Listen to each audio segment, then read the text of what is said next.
So you might feel held back, but it's not from a lack of effort. You don't mind working, you're not lazy, you're trying, you're busy. But somehow that work fails to turn into results. You think, I know what I want, so why can't I make it happen? And other people seem to move forwards with half the effort. So you think, what am I missing? You might blame yourself. You might believe you don't have enough discipline, motivation, or willpower. Or you're somehow not cut out for the thing you're trying to do because you can't make any headway. But here's what I've learned after more than a decade working with people on this exact issue. Most progress problems aren't about effort or just wanting it badly enough. The problem is you are constrained somehow, and you're not properly managing those constraints to find the best path to your goals. You see this most in people who actually care about what they're doing. If you don't really care, it's not a problem to you because there's no tension between where you're at and where you want to be. But people with ambition and plans for a better future have this frustration and drive about them that can turn into negativity when they lack a way to reliably express that desire in the real world. So today I want to give you a simple model I use with clients, not to fix you, but to explain what's happening mechanically when you feel held back and what blocks action even when your intentions and goals are clear. Whenever someone tries to make a change, they're always dealing with three things: how they think, what they do, and how they feel. These form the three aspects of who you are: your identity, the thoughts, memories, and goals you keep returning to; your expression, what you actually do in the real world, how your body and behavior shows up; and your personality, how you emotionally react, especially under pressure. So we're talking about expression. Expression is determined by the position and direction of your actions and behaviors. Imagine two axes, one vertical, one horizontal. The vertical axis determines position. Higher up are fewer, bigger things, like expression. Embodiment sits somewhere in the middle, and lower down are the many smaller parts, actions. So if your actions are out of alignment, your expression higher up will also be out of alignment. You won't have a clear sense of who you are, what you're doing, or why you behave in certain ways. The horizontal axis is direction, moving upwards towards larger, more complex forms, building things up, or downwards towards simpler, more basic forms, breaking things down. So the position is where we find the misalignment of your actions, embodiment, and expression, and the direction is where we find things moving in and joining together, or moving apart and breaking down. So this is where we see two types of action. On one side of the horizontal axis, we are burning, as in burning calories and creating movement. It's moving energy outwards and breaking things down. Energy is used in your body to contract your muscles and move things, even small actions like moving your lips to speak or moving your hands to write. On the other side, we're building, as in bodybuilding, adding material to the body. It's moving energy inwards and creating things we can use. Bodybuilders build muscle, but building also means storing energy as fat or building other organs, creating larger and more complex forms out of the material we have absorbed. Neither building nor burning is good or bad. They're tools, and progress comes from moving between them deliberately. When you lift weights or walk, or even just when you're talking, the energy needed to contract your muscles comes from breaking down fats and sugars stored in your body. That energy then leaves your body in the form of movement and heat. Over time, if that energy isn't replaced, the shape and structure of your body changes as it breaks down.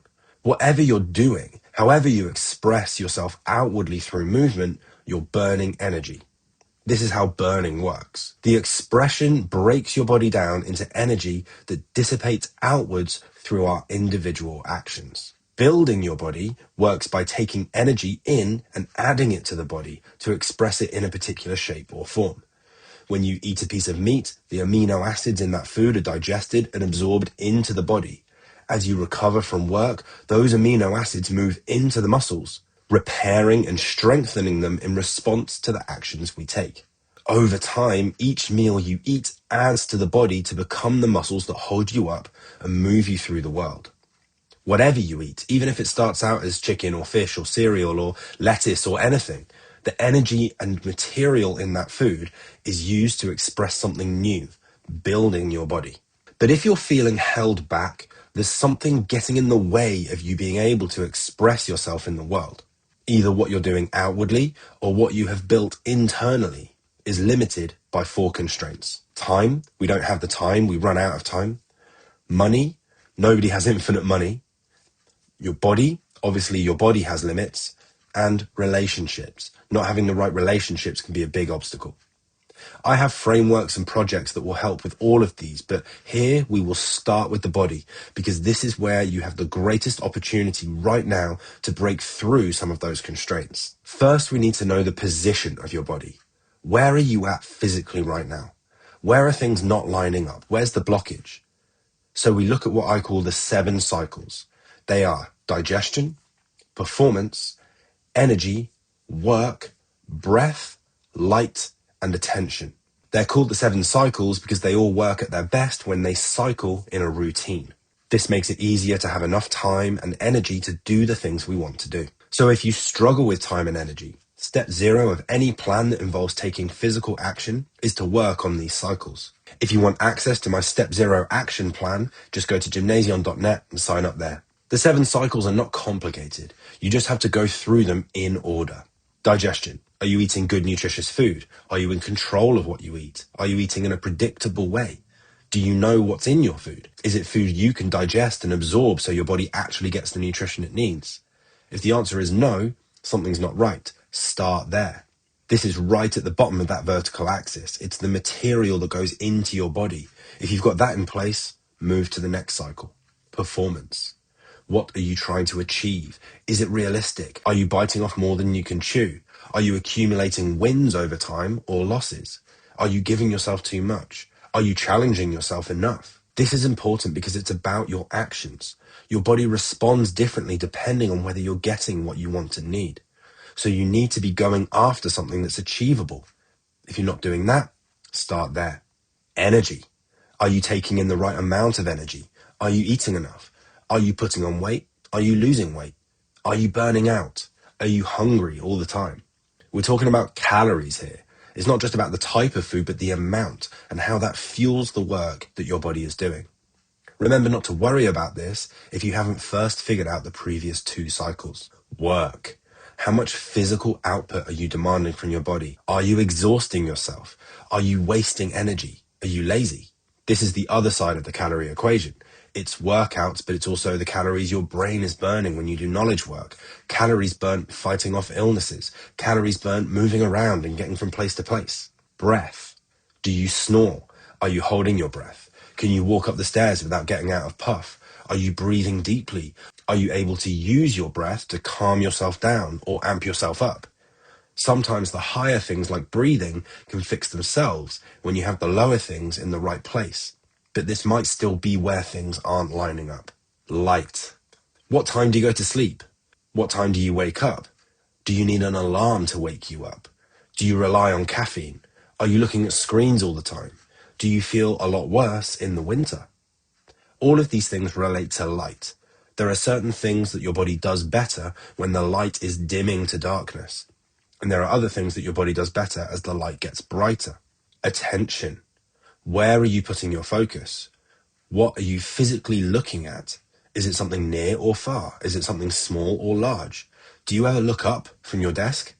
Do you need glasses? These questions only really become relevant if everything else is perfectly lined up. And in my experience, there's probably something further down the vertical axis that you need to deal with first. So make sure you're being honest with yourself about where you're at physically. Physical health and fitness is not just adding more strength, more discipline, more efficiency, more. It's also about balancing that out with a kind of beneficial destruction through the deliberate burning away of inefficiency, weakness, and the behaviors that don't get us closer to what we truly want. Too much building without burning leads to overgrowth.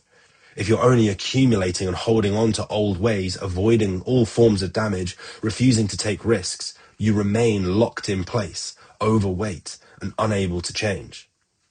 Too much burning without building leads to collapse. If you're constantly depleting resources by not sleeping enough, putting in too much physical exertion, dieting restrictively, or just trying to follow an unsustainable routine, you will eventually break down. So I use a system I simply call the process. The process is designed to help you move between these directions deliberately, breaking down inefficiencies and reinforcing structure, ensuring that energy isn't wasted and instead used productively and creatively. It's like an alchemical experiment that has very specific steps that must be done in a particular order to produce a transformation. The 12 steps are split across 4 major stages. The black stage, where obstacles and failures are revealed. Most people don't get past this stage on their own because of that. The white stage, where the focus is more positive. We celebrate success instead of focusing on failure. The yellow stage, where the results begin to show. This encourages and motivates us to keep going. And the red stage, where the transformation becomes the new normal. Each stage contains 3 steps. Step 1 is smelting, stepping into the fire, making a full commitment, forcing a break with the past. Step 2 is dissolving, seeing what comes up, exposing negative behaviors, and finding those areas of resistance. Step 3 is purification, removing the bad stuff, holding ourselves accountable so we can nullify weak points. These make up the black stage. Step 4 is unification, integrating the good stuff, standardizing successful behaviors, and building a strong foundation. Step 5 is discarding, exploring better incentives, replacing unhelpful reinforcement loops, and establishing new rewards. Step 6 is crystallization, ensuring stable progress, protecting ourselves from failure by ensuring setbacks don't spiral into collapse. These make up the white stage. Step 7 is reinforcement, strengthening good habits, making them work together in positive sum games. Step 8 is evaporation, testing and evaluating periodically, stepping out of the work to see if it's working.